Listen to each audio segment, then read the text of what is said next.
రాధే రాధే. వస్తువా ఏది నీకేమో చూపించడా చూడండి అబ్బా. ఈ రోజు నేను డెసిషన్ తీసుకున్నాను, ప్రతి ఒక్కళ్ళకి మర్యాద ఇచ్చి మాట్లాడాలి అని. నిజమా అల్లుడు?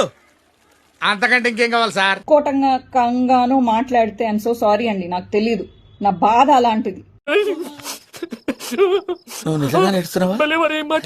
నన్ను అస్పృశ్యురాల్ని అనాథం చేశారు.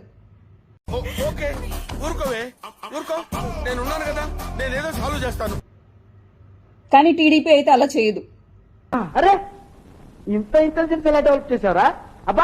నేను ఇప్పుడే టీడీపీ జెండా పుచ్చుకుంటే యాక్సెప్ట్ చేస్తారు, అది వాళ్ళ గొప్పతనం.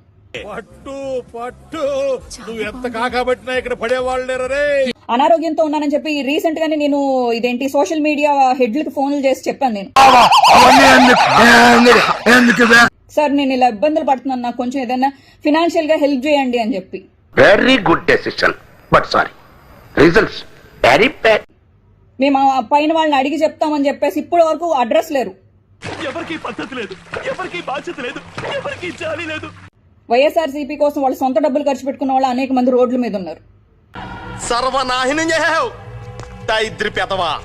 కార్యకర్తని మేము నెగ్లెక్ట్ చేసామని యాక్సెప్ట్ చేసే అంత ధైర్యం సత్తా మీకుందా? ఇది కేవలం పొగరు, కొన్ని ఏరియాలో దీన్నే బలుపు అని కూడా అంటారు. జగనన్న ప్రతి పార్టీలోనూ ఉంటాయి, లోపాలు ఉంటాయి. అది ఉంటే చాలరా, ఆ తర్వాత ఏదైనా. కొన్ని బౌండరీస్ దాటొచ్చి ఆలోచించండి, వాళ్ళ సేఫ్టీ గురించి ఆలోచించండి. అన్నకు కావాల్సింది పాలసీలు కాదు పైసలు. వాళ్ళు పట్టుకుంటే నేను జైలుకి వెళ్ళడానికి సిద్ధంగానే ఉన్నాను. చెప్పు చెప్పవే, నేను వింటాను కదా. ఓ చెప్పే. వైఎస్ఆర్సీపీకి భీష్మ పితామహుడు లాగా ఫీల్ అయిపోయే జర్నలిస్ట్ సాయికి నాకు లాగొద్దు, మ్యాటర్ లాగొద్దు. నేనంట బూతులు మాట్లాడి డబ్బులు సంపాదించుకున్నానంట. నా అర్థమైందిరే, అన్ని తెలిసినా తెలియనట్టు సావాలా. ఆన్సర్ ఏంటో తెలుసా? నేను వైఎస్ఆర్సీపీని తిట్టాను అనుకోండి, అంతకన్నా ఎక్కువ వ్యూస్ వస్తాయి.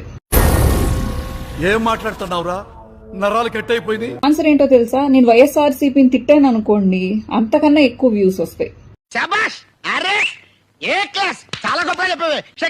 ఇప్పుడు టీడీపీ వాళ్ళను జనసేన వాళ్ళను ఒక మాట అంటే వచ్చే వ్యూస్ కన్నా నేను వైఎస్ఆర్సీపీని తిడితే ఎక్కువ వ్యూస్ వస్తాయి.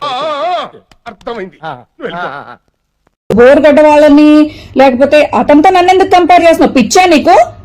సరిపోయింది, హీరో విలన్ కొట్టుకుని కమెడీని చంపేసినట్టు నా మీద పడతారేంటి? బోర్గడ్డని వ్యతిరేకించింది ఐఎమ్ ద ఫస్ట్ పర్సన్. ఏమని ప్రచారం చేసింది? అతన్ని మా వైఎస్ఆర్సీపీ నేత అని ప్రచారం చేసింది. అరే పెద్ద సమస్య వచ్చి పడిందే, ఇప్పుడు ఏం చేద్దాం? Shooting cancel. వైసీపీ నేత బోరుగడ్డ అనిల్ క్యాంప్ ఆఫీస్ కు టీడీపీ గుండాలు సాక్షి టీవీ. ఓకే ఓకే అర్థమైంది. నేను ఎప్పుడు వైసీపీ అని చెప్పి నువ్వు అసలు పేరు పెట్టుకోవద్దు అని చెప్పేసి నేను పబ్లిక్ వీడియో రిలీజ్ చేశాను. ఏం చేద్దామంటావు మరి? ఏం దిక్కుమాలిన ప్రశ్న ఇదొకటి. నేను తప్ప వైఎస్ఆర్సీపీలో బోర్గడ్డ అనిల్ ని వ్యతిరేకించిన వాళ్ళు ఎవరూ లేరు. వైఎస్ఆర్సీపీ నేత అని చెప్పుకోవడానికి సాక్షి టీవీలో వేశారు. షేమ్ కాదా? అంటే అది ఇంకొకటి,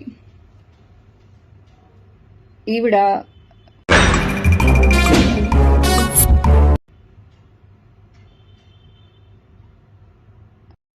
మీ కష్టం పగవాడికి కూడా రాకూడదు గురుగారు. మరేరా శ్యామల, యాంకర్ శ్యామల సిద్ధం సభలు పెడుతున్నాము గెస్ట్ గా రండి అంటే నాకేం డబ్బులు ఇస్తారు అని చెప్పేసి అడిగిందంట ఈమె. అంటే నన్ను వెధవ అనేస్తారా? అవును రా, దొంగ వేతవా.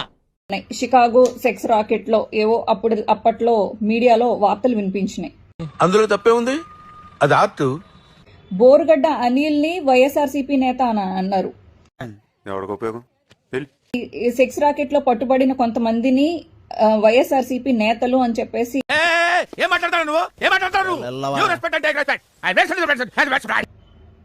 ఈ పతివ్రత ప్రమాణం కౌరులు విందాం. ఇదేంటి వైఎస్ఆర్సీపీని సపోర్ట్ చేసుకుంటూ చేసిన వీడియోస్ లో వచ్చే వ్యూవర్షిప్ చాలా తక్కువ. రావాలమ్మా, కోపాలు రావాలి. కొంతమంది లేడీస్ తో అసహ్యంగా తిట్టించి ఫోన్స్ లో. నీచులు ఎప్పుడు నీచంగానే మాట్లాడతారు రావు గారు, మీకు తెలియదే ఉంది. మీరు కానీ అమ్మ ఎవరు మీరు అని అంటే ఇదేంటి బోర్గడ్డ అనిల్ కి సంబంధించిన వ్యక్తులు అని చెప్పేసి వాళ్ళు తిట్టారు నన్ను. బోర్గడ్డ అనిల్ కూడా వైఎస్ఆర్సీపీ నేత అని అన్నారు. కష్టపడని శ్యామల లాంటి వాళ్ళని తీసుకొచ్చేసి వైఎస్ఆర్సీపీ నేతలు అన్నారు. వైఎస్ఆర్సీపీ నన్ను ఎప్పుడు వాళ్ళ అమ్మాయిగా అనుకోలేదు. నేను సింపథైజర్ గా నేనున్నాను, సిగ్గు లేకుండా. నువ్వు చాలా షార్ప్ రా, అందుకే అంత లేట్ గా క్యాచ్ చేసావు. Thank you sir. నేను తెలుగుదేశం పార్టీకి చేసి ఉంటే అలాగే ఏదో ఒక చిన్న పొజిషన్ అన్నా నాకు ఇచ్చేవాళ్ళేమో. అయ్యే మరి పిల్ల ఆలోచనలంటే నా క్షమాపణలు. అలాగే టీడీపీని హర్ట్ చేసినా నా క్షమాపణలు. కష్టాలనే వస్తుంటాయి పోతుంటాయి, మన పని మనం నిజాయితీగా చేయాలి.